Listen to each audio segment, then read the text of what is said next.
오늘은 하나님을 향한 찬양과 인대식에 합당하신 어린 양을 향한 찬양, 이 두 가지를 오늘 이 시간 살펴보고자 합니다. 4장 1절에서 5장 14절까지 말씀인데요. 앞에서는 우리가 본 것과 그리고 지금 있는 일에 대해서 배웠어요. 본 것이 뭐라고 했죠? 예수 그리스도께서 나타나신 그 장면을 봤고요.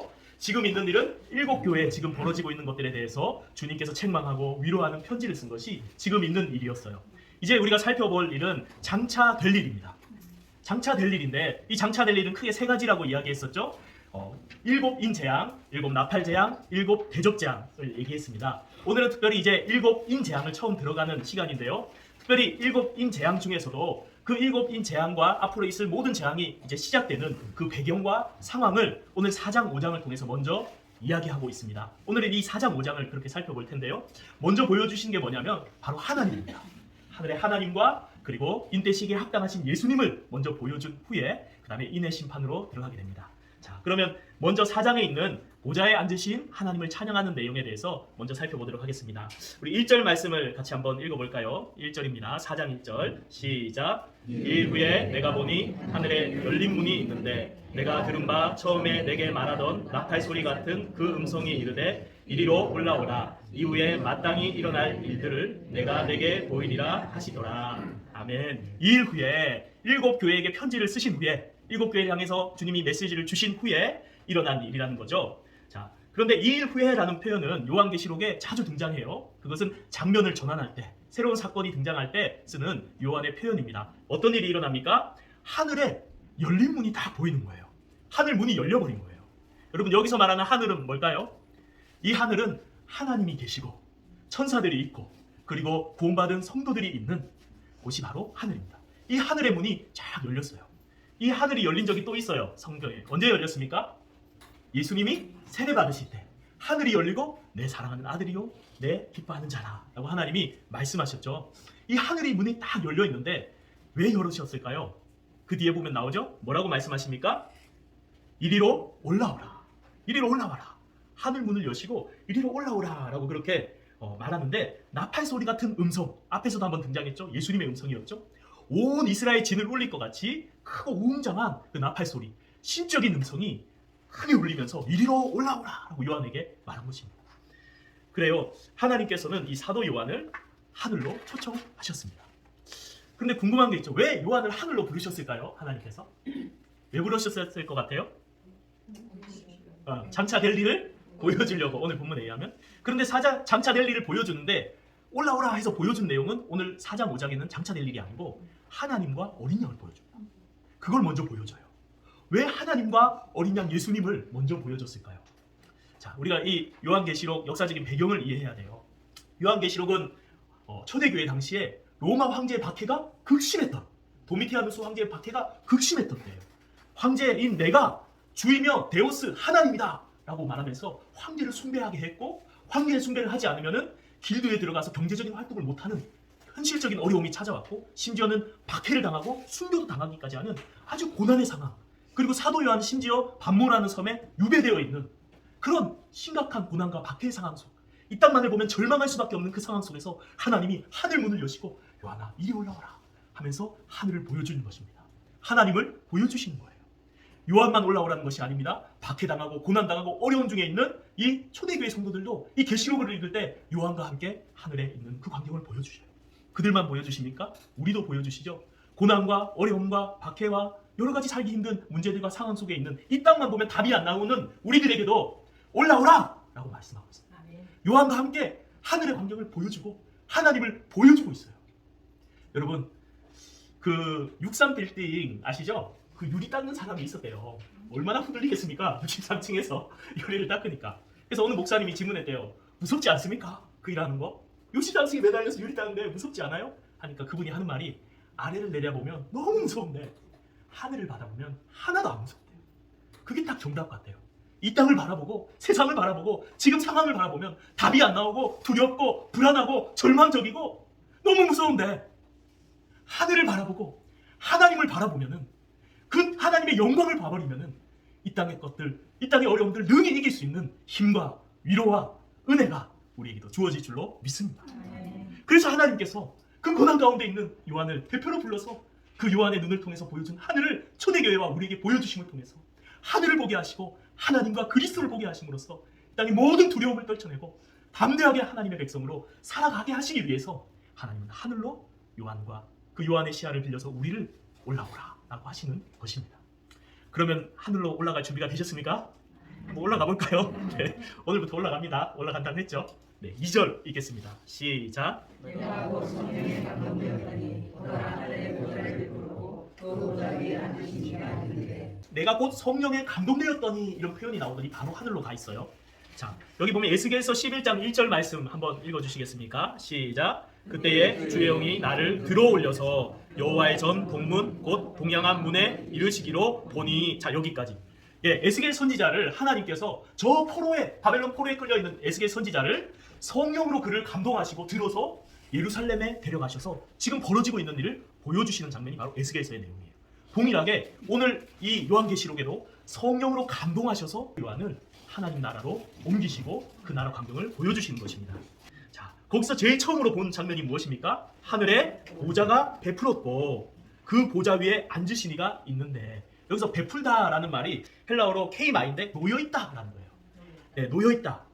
하늘에 보좌가 놓여있다라는 표현이에요. 하늘에 보좌가 탁 놓여있는 거예요. 처음 본 장면이. 그 보좌가 뭐예요? 보좌라는 것은 왕이 앉는 의자예요. 등받이가 있고 팔걸이가 있고 그리고 발판이 있는 그런 왕자를 보좌라고 이렇게 말하고 있어요. 하늘을 딱 보니까 하늘에 왕자가 있어요. 보좌가 쫙 있고 거기에 앉아 계신 분이 있습니다. 그분이 누굴까요? 네, 하나님입니다. 하나님. 그래요. 이 보좌가 의미하는 것은 뭐냐면 바로 통치, 주권, 다스리심을 의미해요. 지금 하늘의 가장 높은 곳에서 통치하고 다스리시고 자정하신 그 왕자에 앉아 계신 분이 누구예요? 하나님이라는 거예요. 그 하나님을 딱 요한이 봐버린 거예요. 자, 이 보좌라는 표현이 계시록에만 46번 나옵니다. 엄청 많이 나오죠. 보좌, 보좌, 보좌, 보좌. 왜 이렇게 보좌를 말할까요? 하나님이 온 세상을 통치하고 있다. 너희들이 이걸 알아야 된다. 그걸 46번이나 얘기하면서 온 세상의 권력자가 로마 황제가 지금 정권을 쥐고 권력을 쥐고 박해를 하고 세상을 다 다스리는 것처럼 보이지만 실상은 하늘의 가장 높은 곳의 왕자에 하나님이 앉아 계시고 하나님이 다스리고 있는 줄 믿습니다. 그것을 딱 이야기해요. 누가 통치하냐? 하나님이 통치하신다 라고 선언하는 거예요. 이 땅을 보면요, 정말 불안하죠. 막 전쟁의 소식이 예상치 못하게 들려오고 지진의 소식도 들려오고 또 불황의 소식도 들려오고 여러 가지 불안한 상황이 들려오고 하나님이 전혀 이 세상을 간섭하지 않는 것처럼 느껴지지만 실상은 아니다는 것입니다. 이 모든 세상 위에 세상을 왕자에 앉아서 세상을 통치하는 분이 있는데 그분이 누구입니까? 하나님입니다. 하나님. 여러분, 소설이나 드라마 이렇게 보면은 주인공이 나오잖아요. 그리고 악당이 나와요. 악당은 굉장히 보통 힘이 세요. 돈도 있고 권력도 있고 주인공은 약해요. 막 어려움을 당하고. 그 소설 세계에서 보면은 가장 힘센 사람이 악당 같아요. 근데 누가 제일 힘센 줄 아세요? 작가예요. 작가. 하루아침에 그 악당을 죽일 수도 있고 상황을 완전 뒤집을 수도 있어요. 근데 악당을 왜 등장시켰어요? 더 감동적인 이야기들을 많은 사람들에게 던져주기 위해서 남겨두죠. 이 악당은 도구예요. 이 힘없고 약한 주인공을 훈련시키고 강하게 하고 성장시키는 도구로 쓰고 있는 거예요. 마찬가지입니다. 이 초대교회 당시에 로마 황제가 최고의 권력을 쥐고 있고 그리스도인들은 박해를 당하고 핍박을 당하고 유배를 당하고 순교를 당하고 아무 힘도 없어 보이지만 실상 그 황제는 하나님의 영광을 드러내기 위한 도구일 뿐이고 온 세상을 통치하시고 자신의 뜻대로 다스리시는 분은 하늘의 가장 높은 보좌 왕자에 앉아 계신 하나님이시다는 것을 이 장면을 통해서 보여주고 있는 거예요. 여러분, 하나님께서 온 세상의 왕이시고 통치자이심을 믿습니다. 우리가 이걸 봐버리면요, 이걸 알아버리면요 두렵지 않아요. 그 세상 무엇도. 스데반 집사님이 돌로 순교를 당하는 그 장면에 봐버렸어요. 이 장면을. 하늘이 열리고 그때도 열려버렸죠. 하나님이 보좌에 앉으신 것과 그 우편에 그리스도께서 서신 것을 봐버렸어요. 전혀 두렵지 않아요. 그 돌을 맞는 순교의 장면. 담대하게 그곳에서 하나님께 기도를 올리고 하나님 나라로 들어갑니다. 여러분, 우리가 지금 눈으로 가시적으로 보지 못한다 할지라도 지금도 하나님은 하늘 보좌 위에 앉아 계시는 온 세상의 왕이시고 통치자이신 줄로 믿으시기를 바랍니다. 여러분, 아무리 두렵게 하고 힘들게 하는 상황과 문제도 그 하나님의 도구에 지나지 않아요. 아무것도 아닌 거예요. 하나님의 관심은 그 힘센 이 세상의 권력자들이 아니라 하나님의 관심은 예수 그리스도를 구주로 믿고 하나님을 사랑하는 고난당하고 있는 그들의 백성을 향해서 하나님의 눈과 귀는 향하고 있다는 사실을 기억하시길 바랍니다. 그래요. 무엇이 두렵습니까? 하나님 우리 왕이신데. 무엇이 절망스럽습니까? 하나님이 통치하시는데. 그 장면을 보여주시는 거예요. 자, 그러면서 우리가 궁금했던 거, 하나님이 그럼 어떻게 생겼을까? 엄청 궁금하죠? 그게 써 있어요. 하나님 어떻게 생겼는지 다 오늘 본문에 말합니다. 이제 3절로 넘어가겠습니다. 3절 시작.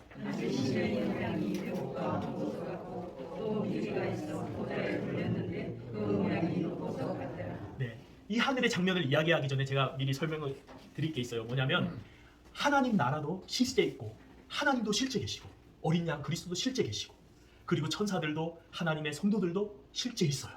근데 중요한 거는 이 실제 하나님 나라에 있는 이 모습을 실제로 보여줬을까요? 아니면 상징으로 보여줬을까요? 상징으로 보여줬어요. 상징으로. 얘기했잖아요. 예수님이 어떻게 생기셨어요? 앞에서는 굉장히 모세를 가지고 눈이 불꽃 같고 흰머리를 가지고 아주 무서운 심판자로 나왔는데 요 5장에 넘어가면 예수님은 어린 양으로 나오고 뿔이 7개 달리고 눈이 7개 달렸어요. 예수님 실제 모습인가요?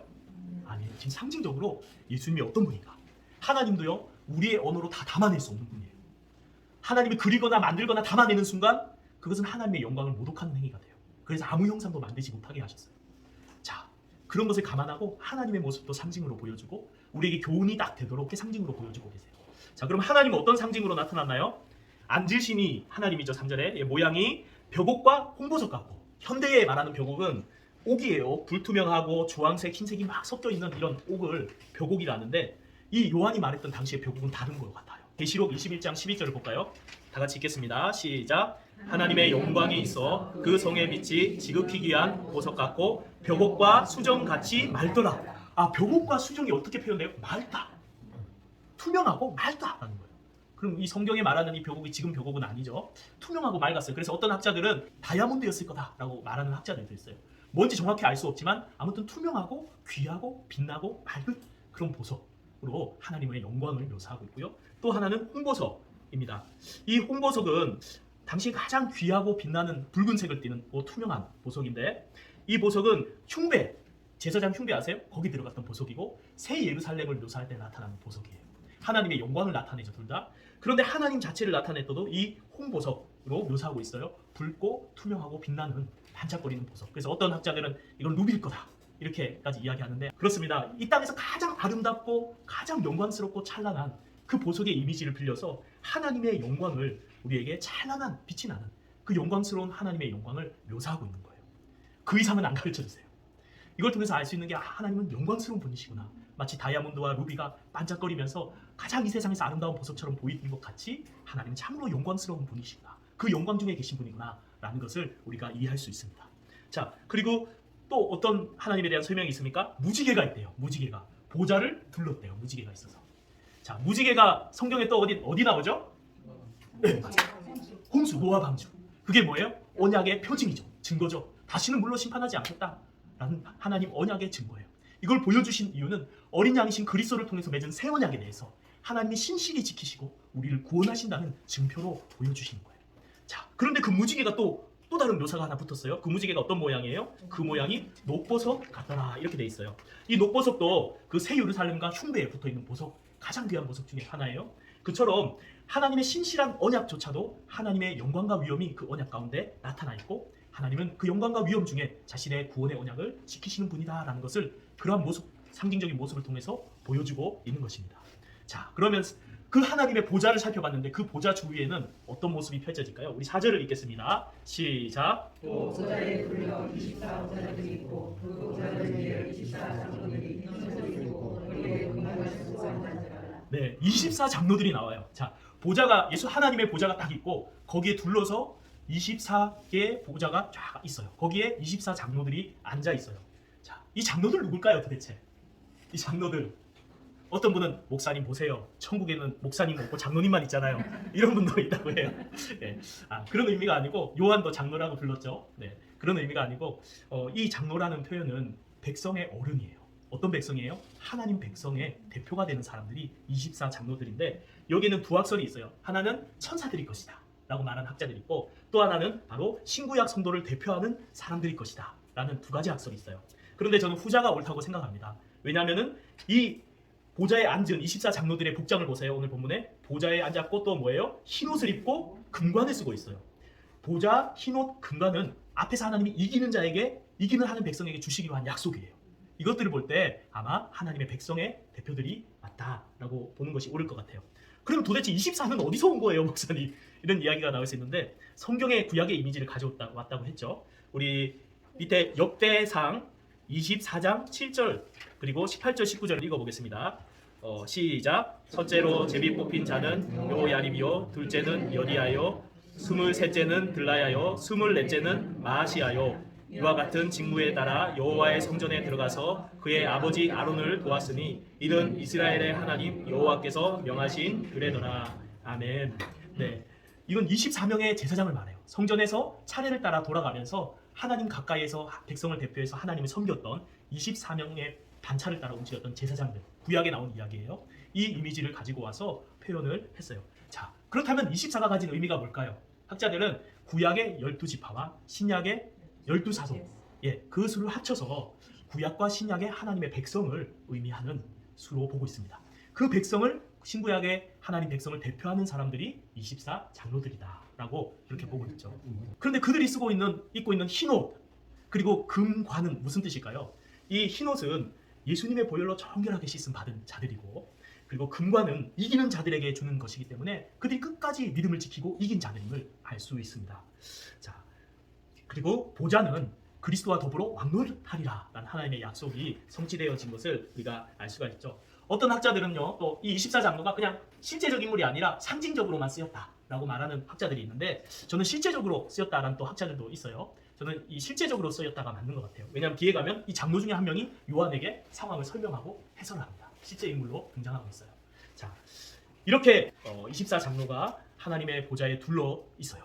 그때 5절에 또 다른 장면이 나옵니다. 우리 5절을 읽겠습니다. 시작. 보좌로부터 번개와 음성과 우레소리가 나고 보좌 앞에 편 등불 7이 있으니 이는 하나님의 7병이라. 네, 보좌 앞에 번개와 음성과 우레소리가 있었다. 이것은 신의 산의 모습이라 그랬죠. 이런 표현들이 심판주로서의 하나님의 영광과 위엄이 그 보좌 가운데 들려지는 소리를 통해서 나타나고 있어요. 자, 그러면서 보좌 앞에 뭐가 있습니까? 켠 등불 7이 있는데 이 등불이 뭐래요? 하나님의 7명이다라고 말해요. 이 등불이 뭘까? 스가랴서 4장 2절과 10절 말씀 읽겠습니다. 시작. 그가 내게 묻되 내가 무엇을 보느냐? 내가 대답하되 내가 보니 숭금 등잔대가 있는데 그 위에는 기름 그릇이 있고 또 그 기름 그릇 위에 7 등잔이 있으며 그 기름 그릇 위에 있는 등잔을 위하여 7 관이 있고 작은 일의 날이라고 멸시하는 자가 누구냐? 사람들이 스룹바벨의 손에 다림줄이 있음을 보고 기뻐하리라. 이 7은 온 세상에 두루 다니는 여호와의 눈이라 하니라. 성전 앞에 뭐가 있었어요? 지성소 그 앞쪽에 떡상도 있었고, 그리고 분향단도 있었고, 중요한 게 등잔이 있었죠. 지금 하나님이 계신 하늘 천국이 성전, 성막의 모습으로 묘사되어지고 나타나고 있어요. 등잔이 있어요. 그것을 향해서 오늘 본문에 하나님의 7영이다 라고 해석해요. 근데 이 스가랴에서는 뭐라고 하냐면 여호와의 눈이다 라고 이렇게 말해요. 그렇죠? 이 등불의 역할이 무엇입니까? 어둠을 밝히는 것이죠. 성령님께서 온 세상을 두루 다니시면서 감찰하시고 보시는 것을 의미합니다. 그리고 이 성령님은 7영, 즉 완전하신 영으로서 성령님을 이야기하고 있는 거예요. 바로 이 등잔은 성령님을 의미합니다. 성령님께서 온 세상을 두루 감찰하시는 것을 의미하죠. 그리고 우리 6절로 한번 넘어가 보겠습니다. 또 이 하나님 보좌 앞에 있는 게 무엇입니까? 6절 시작. 보좌 앞에 수가 같은 눈이 하나가 있고 보좌 가운데와 보좌 주위에 네 생물이 있는데 앞뒤에 눈들이 가득하더라. 먼저 보좌 앞에 수정 같은 유리바다가 있대요. 점점 이해하기가 난해지고 있어요. 수정 같은 유리바다는 또 뭘까요? 수정 같은 유리바다.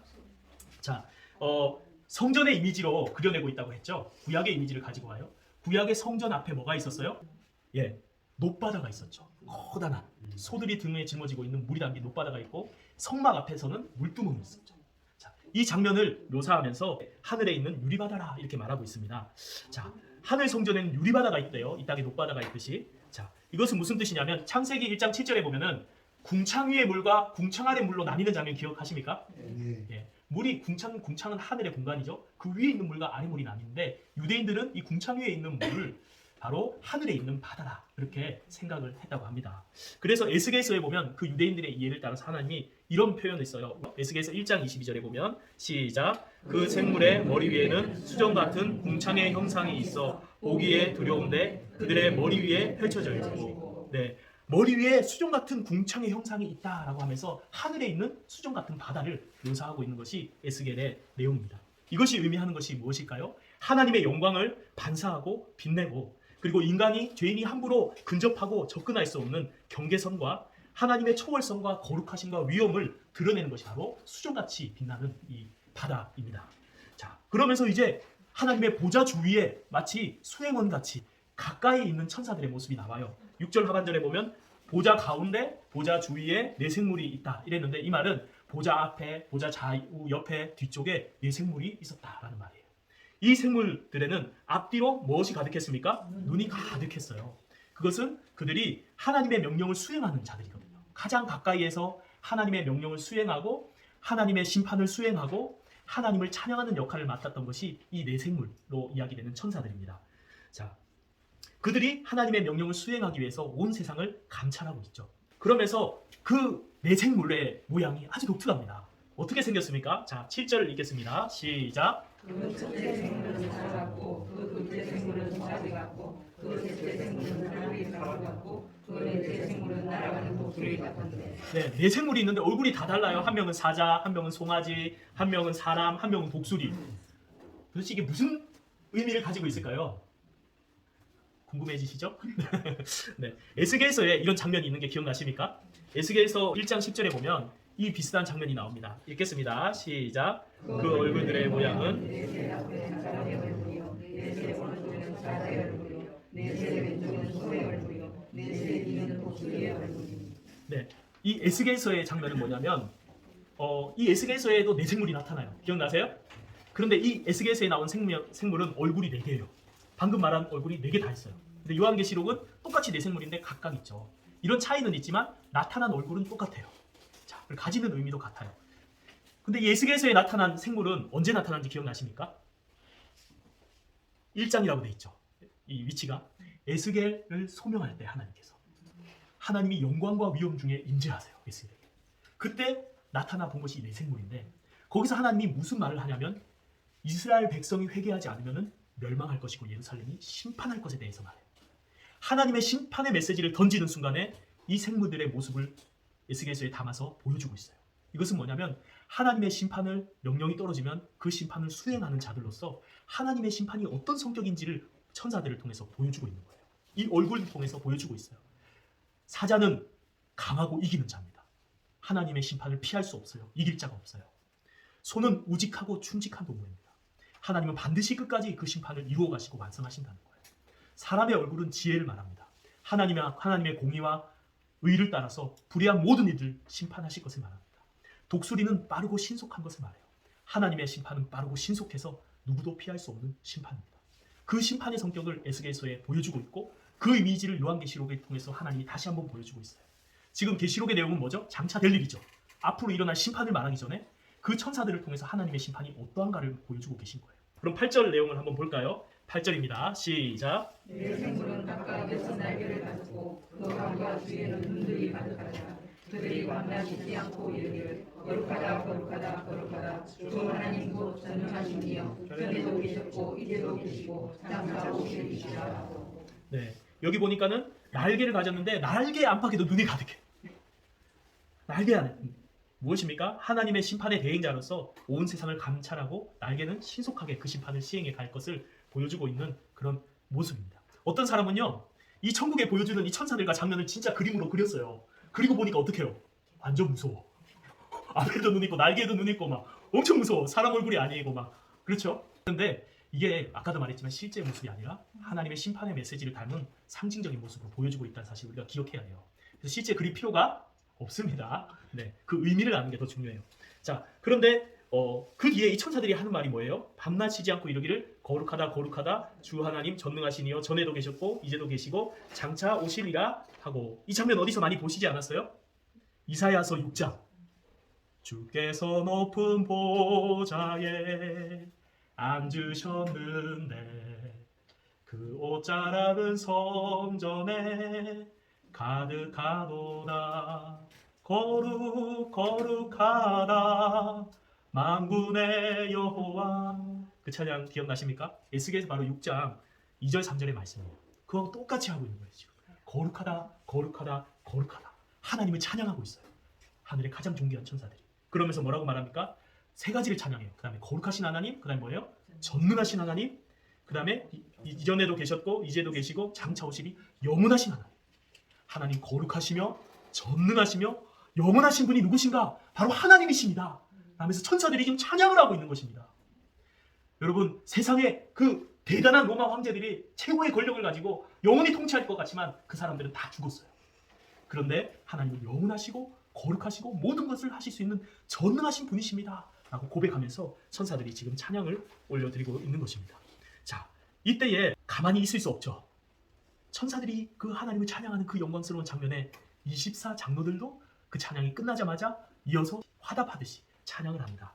9절과 10절 내용을 살펴보겠습니다. 시작. 그 생물들이 보좌에 앉으사 세세토록 살아계시는 이에게 영광과 존귀와 감사를 돌릴 때에 24장로들이 보좌에 앉으신 이 앞에 엎드려 세세토록 살아계시는 이에게 경배하고 자기의 관을 보좌 앞에 드리며 이르되. 네, 내 생물 천사들이 거룩하신 하나님, 이 세상 그 누구와도 비교할 수 없는 하나님, 그리고 능치 못함이 없는 전능한 하나님, 권능의 하나님, 그리고 예전부터 지금까지 그 보좌에 앉아 계신 영원하신 참된 왕이신 그분께 경배와 찬양을 드릴 때 장로들도 엎드려서 하나님께 경배하고 자신의 관을 금관을 벗어서 하나님께 드리는 이 장면이 나와요.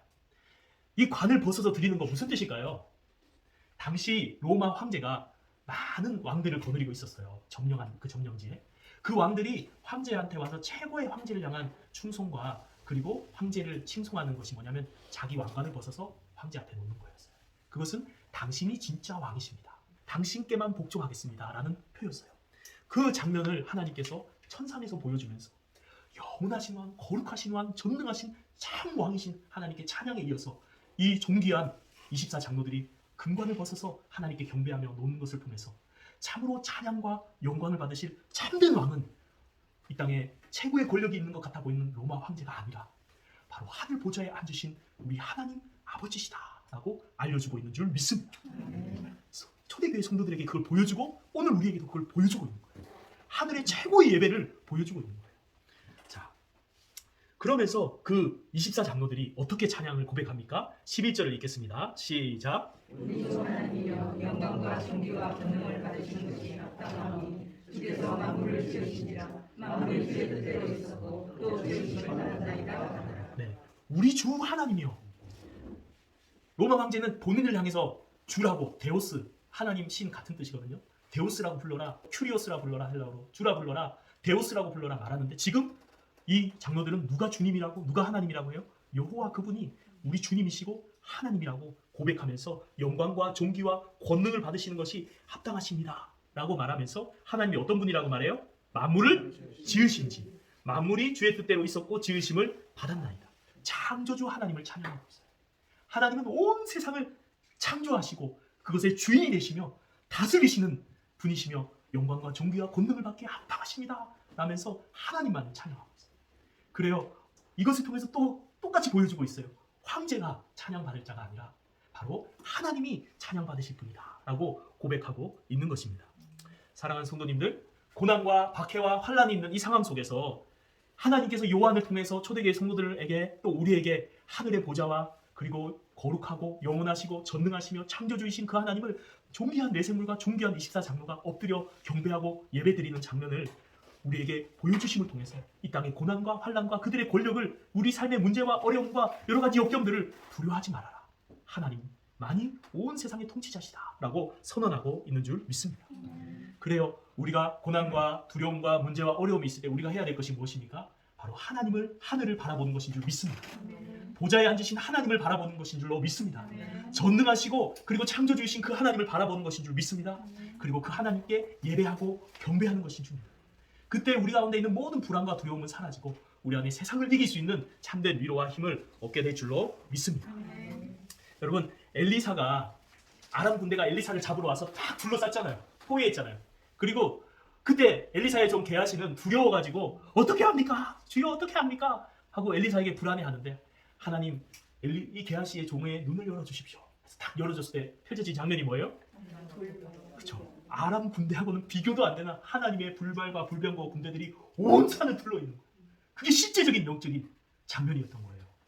그렇습니다. 우리도 어려움과 두려움과 고난이 있지만 하나님께서 우리의 눈을 열어주셔서 하늘을 보게 하실 때에 우리가 참 이 땅에 있는 모든 염려와 근심과 두려움을 떨쳐버리고 하나님을 예배하고 찬양하게 될 줄로 믿습니다.